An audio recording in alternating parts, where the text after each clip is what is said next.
Hello students. तो हम discuss कर रहे थे एंटीबायोटिक और एंटीबायोटिक लेक्चर की सीरीज में हमने पहले सल्फोनामाइड को कवर किया, उसकी कंप्लीट फार्माकोलॉजी देखी और आज के लेक्चर में हम बात करने जा रहे हैं कोट्रिमॉक्साजोल के बारे में, जो कि सल्फोनामाइड से रिलेटेड है।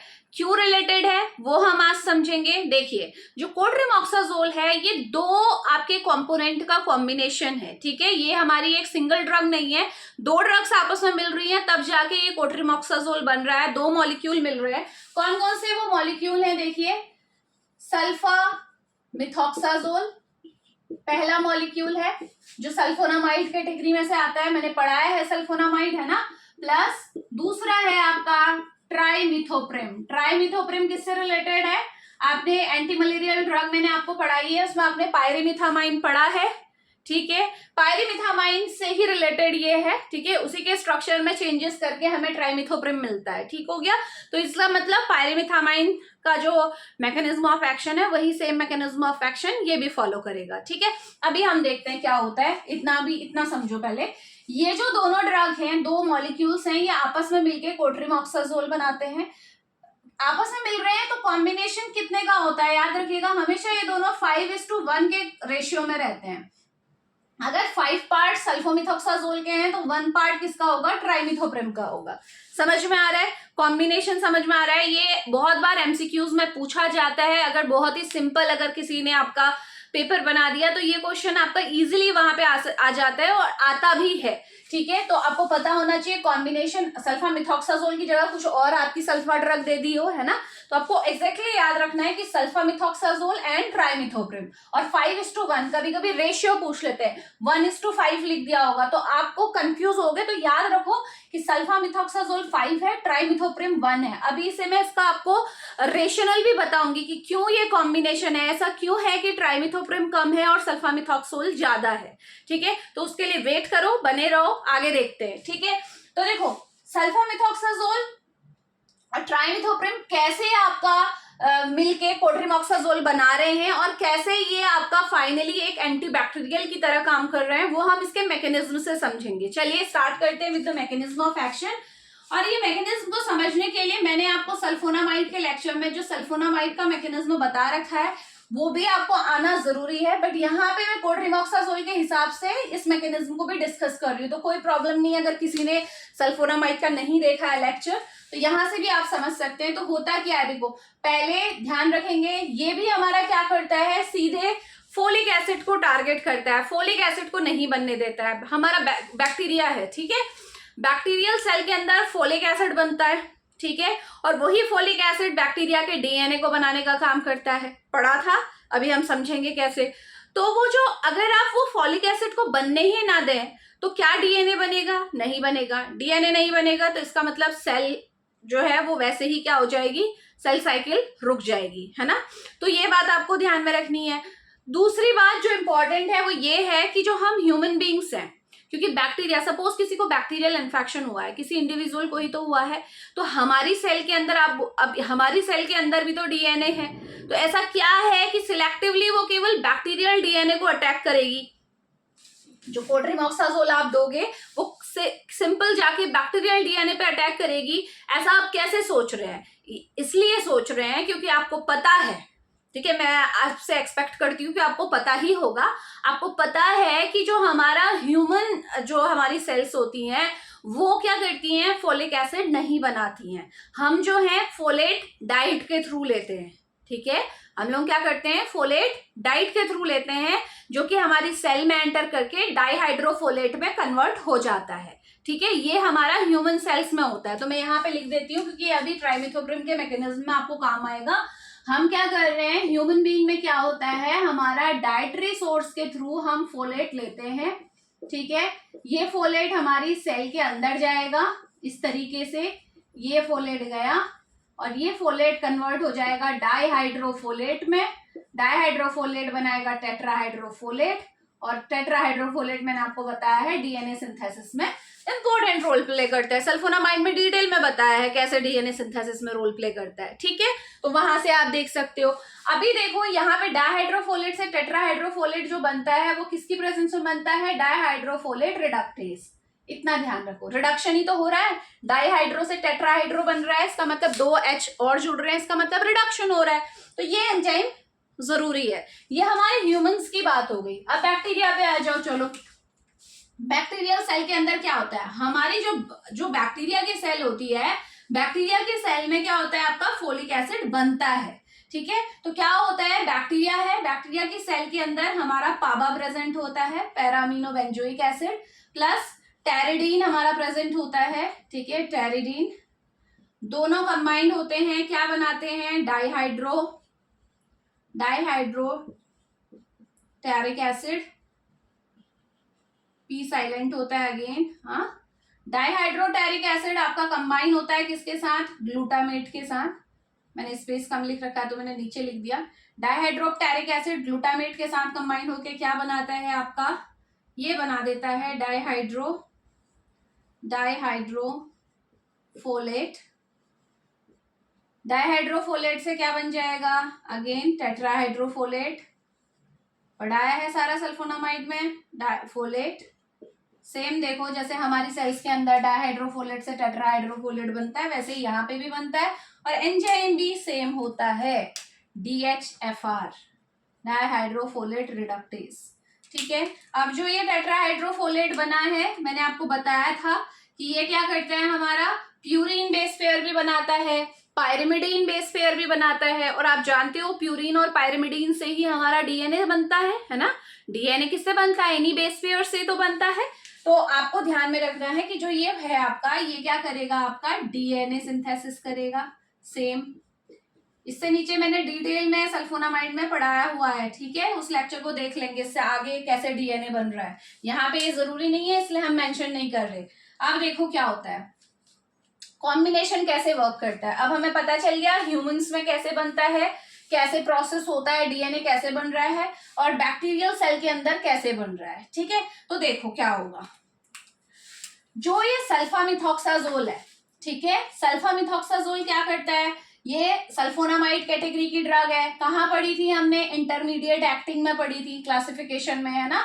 तो ये हमने पढ़ा था कि 8 से 12 घंटे तक इसका क्या रहता है, इफेक्ट रहता है ना, इसलिए इंटरमीडिएट एक्टिंग में थी। तो सल्फामिथॉक्साजोल लाइक एनी सल्फोनामाइड, ये क्या करेगी, सीधे आएगी, आपने सल्फोनामाइड दी, अभी कॉम्बिनेशन आपने दिया है, कोट्रिमॉक्साजोल दिया है। ठीक है, तो कोट्रिमॉक्साजोल में हम देख रहे हैं कि सल्फामिथॉक्साजोल क्या करेगा, ट्राइमिथोप्रिम क्या करेगा। देखो, सल्फामिथॉक्साजोल आएगा, ये सीधे सीधे पाबा के पास जाएगा, पाबा के साथ कंपीट करेगा। यही करते हैं सल्फोनामाइड, पाबा के साथ कंपीट करते हैं, कंपटीशन होगा दोनों के बीच में, क्योंकि सल्फामिथॉक्साजोल का लेवल बहुत ज्यादा है, तो ये पाबा को डिस्प्लेस कर देगा, हटा देगा यहाँ से, और इसकी जगह खुद आ जाएगा रिएक्शन में। और जब ये खुद इस रिएक्शन में आ जाएगा, तो क्या ये डीएनए सिंथेसाइज हो पाएगा इस बैक्टीरियल सेल के अंदर, नहीं होगा ना। तो सिंपल सी बात, सल्फामिथॉक्साजोल का तो आपको इफेक्ट पता चल गया कि ये क्या करता है, सल्फामिथॉक्साजोल कंपीट करता है विद पाबा। ठीक है, और सिंथेसिस को रोकेगा। नेक्स्ट अब क्या होता है, देखो, अगर मैं बोली सिंपल सल्फोनामाइड देने और कॉम्बिनेशन को देने में क्या डिफरेंस है। देखो, ये तो तब की बात है कि पाबा को चलो कंपीट कर रहा है, आगे नहीं बनने देगा, लेकिन सेल के अंदर कुछ ना कुछ तो आपका ये डाईहाइड्रोफोलेट बन चुका होगा। आपके मेडिसिन को देने से पहले, कोट्रिमॉक्साजोल को देने से पहले कुछ बहुत अमाउंट तो डाईहाइड्रोफोलेट का बन चुका होगा, या डाईहाइड्रोटेरिक एसिड का बन चुका होगा। तो अब क्या करोगे, कंप्लीट ब्लॉकेज तो आपको नहीं मिल रही ना, तो अब यहाँ पे रोल आता है सेकंड कंपोनेंट का, जो है ट्राइमिथोप्रिम। ट्राइमिथोप्रिम क्या करता है आपका, ये सीधे सीधे जो हमारा ट्राइमिथोप्रिम है, कंप्लीट ब्लॉकेज करवा देता है। कैसे, ये जो ये बैक्टीरियल DHFR इसे दिख रहा है, डाईहाइड्रोफोलेट रिडक्टेज, इसको क्या कर देता है, इनहिबिट कर देता है। तो जब बैक्टीरियल DHFR इनहिबिट हो गया है, तो चलो फर्स्ट स्टेप में आप नहीं रोक पाए थे, कुछ बहुत आपका डाईहाइड्रोफोलेट बन चुका था या डाईहाइड्रोटेरिक एसिड बन चुका था, तो अब आपने क्या किया, कंप्लीट ब्लॉकेज के लिए आपने इस एंजाइम को ही ब्लॉक कर दिया। अगर ये एंजाइम नहीं है, DHFR नहीं है तो कभी भी डाइहाइड्रोफोलेट टेट्रा में कन्वर्ट नहीं होगा। और हम जानते हैं कि टेट्राहाइड्रोफोलेट से ही डीएनए सिंथेसाइज होता है, टेट्राहाइड्रोफोलेट से ही उसकी डिफरेंट डिफरेंट फॉर्म्स बनती हैं और उन फॉर्म्स के थ्रू ही हमारा डीएनए के बेस पेयर्स बनते हैं। ठीक है, सल्फोनामाइड के लेक्चर में हमने डिटेल में देखा था।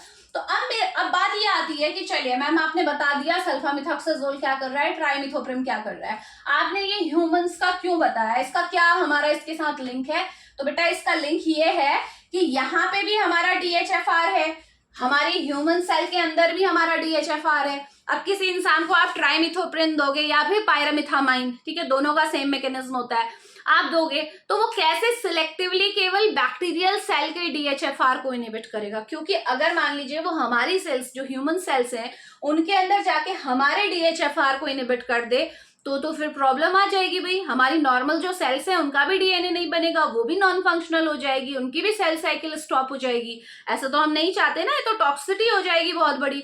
तो इसीलिए यहां से ये पॉइंट आता है कि जो हमारा कोट्रिमॉक्साजोल है या फिर आप बोल सकते हो जो ट्राइमिथोप्रिम है उसकी जो सिलेक्टिविटी है टुवर्ड्स द बैक्टीरियल DHFR वो 50,000 टाइम ज्यादा है।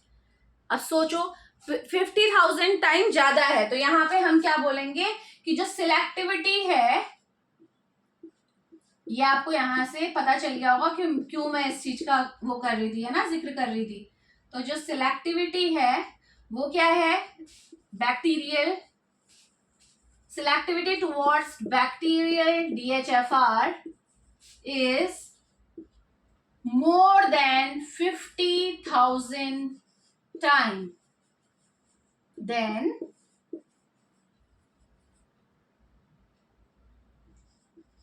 human cell DHFR। ये पॉइंट याद रखेंगे हमेशा, ठीक है। तो इतनी ज्यादा टाइम ये सिलेक्टिव है, तो अब यहाँ इसका मतलब क्या है कि जो हमारा DHFR है उस पे तो ये बिल्कुल भी कुछ फर्क डालेगा ही नहीं, क्योंकि इतना ज्यादा कोई चीज सिलेक्टिव है। यानी कि तो समझ में आ गया ना क्यों मैंने ये बताया था।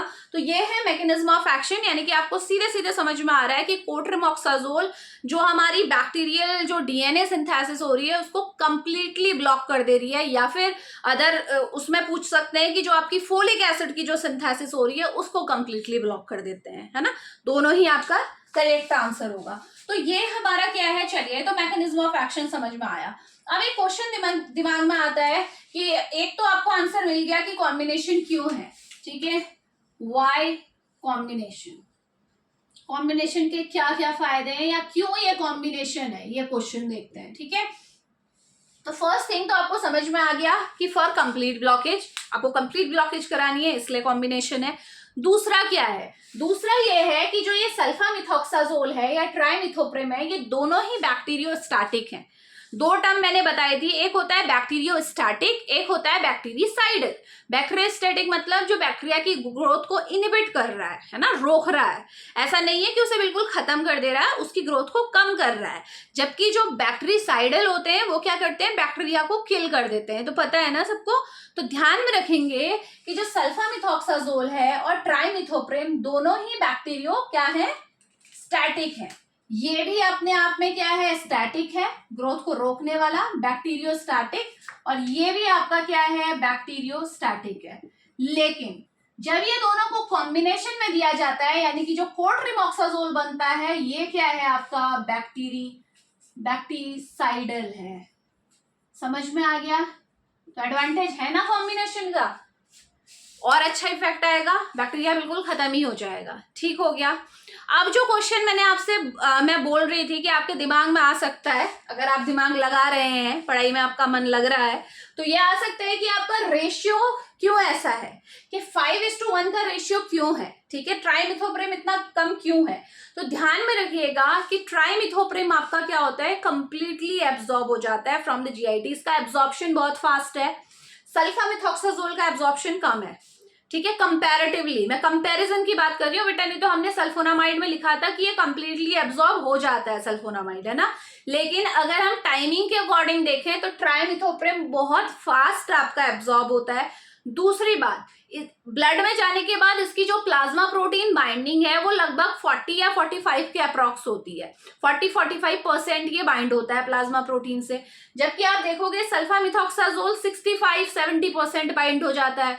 ठीक है, तो अब इससे क्या फर्क पड़ेगा बताओ? किसी का एब्जॉर्प्शन बहुत फास्ट है, किसी की प्लाज्मा प्रोटीन बाइंडिंग कम है, तो उससे क्या होगा? उसका जो ब्लड का लेवल है वो क्या होगा? ज्यादा होगा। ऑब्वियस सी बात है, जो फ्री अमाउंट में ब्लड में है वो बहुत ज्यादा है। जबकि सल्फामिथॉक्साजोल के साथ क्या है कि इसका एब्जॉर्प्शन भी थोड़ा कम है कंपेयर टू ट्राइमिथोप्रिम, और दूसरी बात ये प्लाज्मा प्रोटीन से ज्यादा बाउंड होती है। तो इसका मतलब प्लाज्मा में फ्री फॉर्म में इसकी कंसंट्रेशन क्या रहेगी? कम रहेगी ना। तो जब अल्टीमेटली आप बॉडी में दोगे तो सल्फामिथॉक्साजोल को डिजायर्ड इफेक्ट प्रोड्यूस करने के लिए ज्यादा कंसंट्रेशन में देना पड़ेगा, जबकि ट्राइमिथोप्रिम का कम डोज में ही काम चल जाएगा। दैट्स व्हाई इसका कॉम्बिनेशन इस तरीके का रखा जाता है कि सल्फामिथॉक्साजोल ज्यादा है, ट्राइमिथोप्रिम कम है, क्योंकि कम में ही वो अपना काम कर जाता है। समझ में आ गया ना? तो रीजन क्या है? ट्राइमिथोप्रिम फास्ट एब्जॉर्प्शन है, दूसरा प्लाज्मा प्रोटीन बाइंडिंग कम है। तो दोनों की वजह से ब्लड लेवल आपका जो रहेगा ड्रग का, ट्राइमिथोप्रिम का, बहुत ज्यादा रहेगा, इसीलिए कम अमाउंट में काम चल जाएगा। तो यहाँ है आपको अपने क्वेश्चन का, अगर आपके मन में ये क्वेश्चन आया था तो उसका आंसर आपको मिल जाएगा। ठीक है, तो ये हमारा इतना कंप्लीट हुआ। नेक्स्ट हमारे पास देखो क्या रहता है, इसके एडीआर रहते हैं, इसके यूजेस रहते हैं। तो एडीआर देखो, जो एडीआर हमने सल्फोनामाइड्स के पढ़े थे, ठीक है, सल्फोनामाइड में मैंने बहुत डिटेल में बेटे आप लोगों को एडीआर समझाया है। ठीक है, क्योंकि वो सिमिलर हैं तो यहाँ पे मैं उन्हें इतनी डिटेल में नहीं जाऊंगी, अदरवाइज अननेसेसरली जो होगा आपका लेक्चर का टाइमिंग एक्सटेंड होगी। ठीक है, मेंशन जरूर करेंगे, बता जरूर दूंगी मैं आपको। तो सबसे पहले एडीआर ही देख लेते हैं, फिर यूजेस पे आ जाएंगे। ठीक है, चलिए एडीआर्स मैं सल्फोनामाइड के क्या थे देखो, याद करो क्या क्या है। क्रिस्टल यूरिया, ठीक है, मेंशन लिख दूं मैं, चलो। क्रिस्टल यूरिया मैंने बताया था कि जैसे ही ये एसिडिक पीएच के कांटेक्ट में आता है वैसे ही क्या बना देता है? क्रिस्टल में कन्वर्ट हो जाता है। तो यूरिन में क्रिस्टल्स बन जाएंगे, क्योंकि हमारी यूरिन भी क्या होती है? स्लाइटली एसिडिक होती है ना। बताया था क्रिस्टल यूरिया। नेक्स्ट मैंने आपको बताया था कर्निक्टरस। कर्निक्टरस क्या बताया था मैंने? कर्निक्टरस क्या होता है? ये न्यूबॉर्न बेबीज में होता है। मैंने आपको बताया था कि जो आपके सल्फोनामाइड होते हैं, बिलिरुबिन जो हमारा बाइल पिगमेंट है, उसे उसकी प्लाज्मा प्रोटीन से हटा देते हैं, जिससे वो बाइंड होके बैठे हैं ब्लड में और खुद उसकी जगह अपना बाइंड हो जाते हैं। तो बिलिरुबिन का ब्लड में लेवल बढ़ जाता है, और ब्लड में लेवल बढ़ता है तो ये बिलिरुबिन हमारे ट्रिपल बी को क्रॉस कर जाता है। ठीक है, बच्चों में जो ट्रिपल बी है ब्लड ब्रेन बैरियर है, जो कि किसी भी चीज को प्लाज्मा से ब्लड ब्रेन में जाने से रोकता है, उस ब्लड ब्रेन बैरियर को ये बिलिरुबिन क्रॉस कर जाता है। बेबीज के ब्रेन में आपका डिपॉजिट होने लगता है, जिसकी वजह से ब्रेन डैमेज हो जाता है। इसी को हम क्या बोलते हैं? कर्निक्टरस बोलते हैं। मेंटल एबनॉर्मलिटीज आ जाती हैं। बताया था ना, डिटेल में बताया हुआ है मैंने। ठीक है, कर्निक्टरस हो गया। नेक्स्ट मैंने आपको इसका एडवर्स इफेक्ट बताया था, हीमोलाइसिस। हीमोलाइसिस क्या बताई थी मैंने? हीमोलाइसिस कहाँ होती है? इन G6PD deficient patient. G6PD deficient patients, ऐसे लोग, ऐसे पेशेंट जिनमें G6PD यानी कि ग्लूकोज 6 फॉस्फेट डिहाइड्रोजनेज एंजाइम नहीं होता है, जेनेटिकली होती है प्रॉब्लम। जिनमें ये एंजाइम नहीं होता है उनमें ये क्या करता है? सल्फोनामाइड आपकी आरबीसीज को तोड़ देता है। यही तो पढ़ा था। क्यों तोड़ देता है? क्योंकि मैंने आपको बताया था कि ये एंजाइम कैसे आरबीसी के ब्रेकडाउन को प्रिवेंट करता है। पूरा रोल मैंने समझाया G6PD का। ठीक है, तो उस लेक्चर में आप देखेंगे। तो G6PD डिफिशिएंसी ये भी समझ में आता है कि भाई अगर किसी में G6PD एंजाइम नहीं है तो ऐसे लोगों में ये आपका कोट्रिमोक्साजोल आप लोगे, सल्फोनामाइड लोगे तो आरबीसी टूटने लग जाएंगी। ये इसका एडीआर है बहुत बड़ा। नेक्स्ट हम लोगों ने और क्या पढ़ा था भाई एडीआर में? स्टीवन जॉनसन सिंड्रोम मैंने बताया था। ये हमारी हाइपर सेंसिटिविटी रिएक्शन होती है ना, Steven Johnson syndrome hyper sensitivity reaction है। मैंने बताया था इसमें क्या होता है, हमारी स्किन में ब्लिस्टर्स बनने लग जाते हैं, स्किन और म्यूकस मेम्ब्रेन अफेक्टेड होती है। वो ब्लिस्टर्स ऐसे होते हैं जिनके अंदर आपका लिक्विड पस भरा होता है और धीरे धीरे वो ड्राई होता है, फिर वो शेड हो जाती है स्किन, और ऐसा होने में पूरा ये जो आपकी रिकवरी होने में बहुत टाइम लग जाता है, वीक्स लग जाते हैं इसको रिकवर होने में, ठीक है। तो ये स्टीवन जॉनसन सिंड्रोम आपको देखने को मिलेगा। ये सारे साइड इफेक्ट किसकी वजह से है? कोट्रिमॉक्साजोल का जो फर्स्ट ड्रग है सल्फामिथॉक्साजोल की वजह से है, ठीक है। नेक्स्ट आपको मैंने बताया था हेपेटाइटिस, ठीक है, लीवर में इन्फ्लामेशन हो जाता है, ठीक। तो ये हमारे क्या है? कोट्रिमॉक्साजोल के साइड इफेक्ट है। इसके अलावा जो अब कॉम्बिनेशन से जो बन रहे हैं, जो सबसे ज्यादा आप देखते हो वो है फोलेट डिफिशियंसी, क्योंकि अभी आपने देखा कि दोनों का कॉम्बिनेशन देने के बाद क्या हो रहा है भाई, कंप्लीटली ब्लॉकेज हो जा रही है ना फोलेट बनने की। तो अगर ये भी फोलेट डिफिशियंसी भी केवल उन्हीं लोगों में देखने को मिलेगी जिनका पहले से ही फोलिक एसिड लेवल बिल्कुल मार्जिन पे है, ठीक है। ऐसा नहीं है कि किसी का फोलिक एसिड लेवल नॉर्मल है और ये दोगे तो बिल्कुल फोलेट डिफिशियंसी हो जाएगी, जिसको हम मेगलोब्लास्टिक एनीमिया भी बोलते हैं, ठीक है। फोलेट डिफिशियंसी की वजह से होता है ना, पढ़ाया है मैंने ब्लड फॉर्मिंग एजेंट में आपको सारा ये फोलिक एसिड के बारे में। तो सिंपल सी बात है कि ये डेफिशिएंसी उन्हीं लोगों में होगी जिनमें पहले से ही फोलिक एसिड कम है, मार्जिन पे है, ठीक है। तो ध्यान में रखेंगे फोलेट डेफिशिएंसी हो सकती है। और नेक्स्ट हमारे पास जो इससे रिलेटेड आपका एडीआर है वो बहुत कॉमन है, जो आप सभी में पढ़ते हो, मैं यहाँ मेंशन भी नहीं कर रही हूँ। नोजिया, वॉमिटिंग, रैशेज, अर्टिकेरिया, खुजली होना, ये सारी चीजें इसमें होती हैं, ठीक है। अब बात आती है कॉन्ट्राइंडिकेशन की। कभी भी किसी प्रेग्नेंट वुमेन को ये नहीं देना चाहिए। रीजन, क्योंकि ये एंटीफोलेट है, फोलेट की पूरी सिंथेसिस को कंप्लीटली ब्लॉक कर दे रहा है। तो अगर ऐसा हो सकता है ना, हम बोल ही तो रहे हैं कि सिलेक्टिविटी आपका क्या है, सिलेक्टिविटी ज्यादा इसके लिए है, बैक्टीरियल सेल के लिए है, लेकिन हम इस तरीके से रिस्क नहीं ले सकते, क्योंकि हमें पता है कि जो प्रेग्नेंट वुमेन है उसमें आपका क्या है, एक बेबी आपका पूरा क्रिएट हो रहा है, और उसमें अगर हल्का सा भी अगर जो ब्लड से, चलो फीमेल को तो कोई फर्क नहीं पड़ेगा, जो प्रेग्नेंट वुमेन है उसे तो फर्क नहीं पड़ेगा, लेकिन जो बच्चा है उसमें अगर थोड़ा सा भी इसका लेवल चला गया और उसकी सेल्स के साथ इंटरफेरेंस होने लगी तो वो टेराटोजेनिसिटी के अंदर आता है, ठीक है। टेराटोजेनिक इफेक्ट देखने को हमें मिल सकते हैं, इसीलिए प्रेग्नेंट जो आपकी फीमेल्स हैं उन्हें ये नहीं लेना चाहिए, उनके लिए ये कॉन्ट्राइंडिकेटेड है, ठीक है। और ऐसे किसी इंसान को भी नहीं लेना चाहिए जिसे पहले से अनीमिया है, ठीक है, पहले से ही आपको अनीमिया है, फोलिक एसिड की अगर डिफिशियंसी है, तो ऐसे केस में आप नहीं लें, क्योंकि रिस्क, आप बोल सकते हो ये रिस्क वाला पॉपुलेशन है, ठीक है। ऐसे केसेस में हम नहीं लेते हैं। तो इसके बाद अब बात करते हैं, एडीआर्स हो गए। नेक्स्ट हमारे पास आते हैं यूजेस में यहाँ पे मेंशन कर रही हूँ, वन बाय वन देखते हैं, चलो कहाँ कहाँ इसे यूज कर सकते हैं यूजेस। तो सबसे पहला देखो इसका यूज है यूटीआई में, यूरिनरी ट्रैक इन्फेक्शन में। इसमें ये फर्स्ट चॉइस ड्रग है। फर्स्ट चॉइस ड्रग मतलब समझते हो ना, अगर किसी को यूटीआई हुआ है तो सबसे पहले चॉइस कोट्रिमॉक्साजोल ही है। वैसे तो अदर ड्रग्स भी अवेलेबल हैं, लेकिन जो फर्स्ट चॉइस है वो क्या है, कोट्रिमॉक्साजोल है, ठीक हो गया। चलिए नेक्स्ट आ जाइए, रेस्पिरेटरी ट्रैक इन्फेक्शन।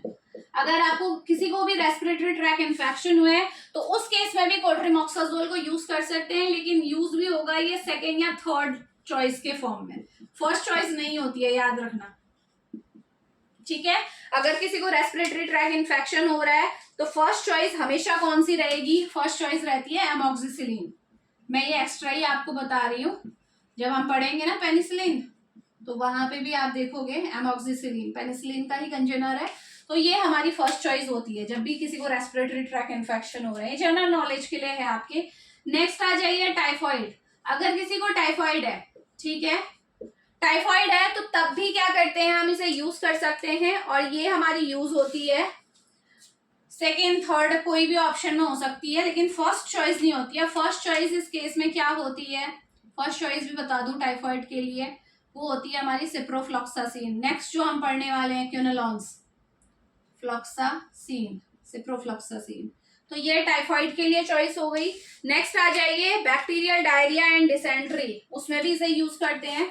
अगर किसी को डायरिया हो रहा है बैक्टीरिया की वजह से, ठीक है, बैक्टीरियल डायरिया है किसी को, ठीक है, मोशंस कंट्रोल नहीं हो रहे हैं, लूज मोशन हो गए हैं, डिसेंट्री है, तो ऐसे केसेस में भी हमारी कोट्रिमॉक्साजोल यूज होती है। बट अगेन यहाँ पे भी ये फर्स्ट चॉइस नहीं है, सेकेंड या थर्ड चॉइस के फॉर्म में आप इसे यूज कर सकते हो।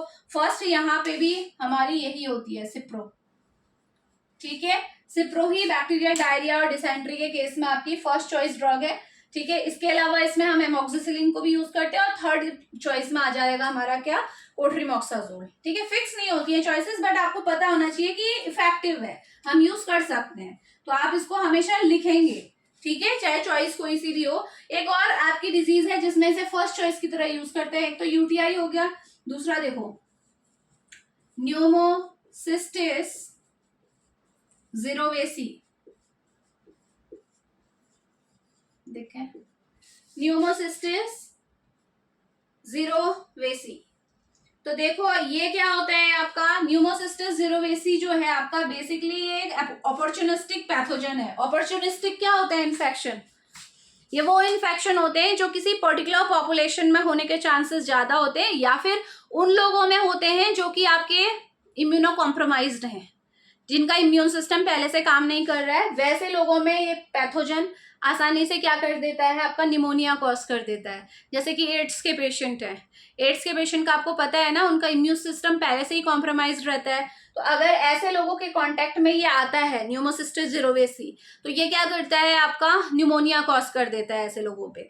तो ऐसे केस में आपकी जो हमारी ये है कोट्रिमोक्साजोल, ये क्या है, हमारी फर्स्ट चॉइस है, याद रखना। ठीक है, तो कौन से दो केस हैं जहां पे हमारी कोट्रिमोक्साजोल फर्स्ट चॉइस है, न्यूमोसिस्टिस जीरोवेसी इन्फेक्शन में और यूटीआई में। ठीक है, यूरिनरी ट्रैक इन्फेक्शन में।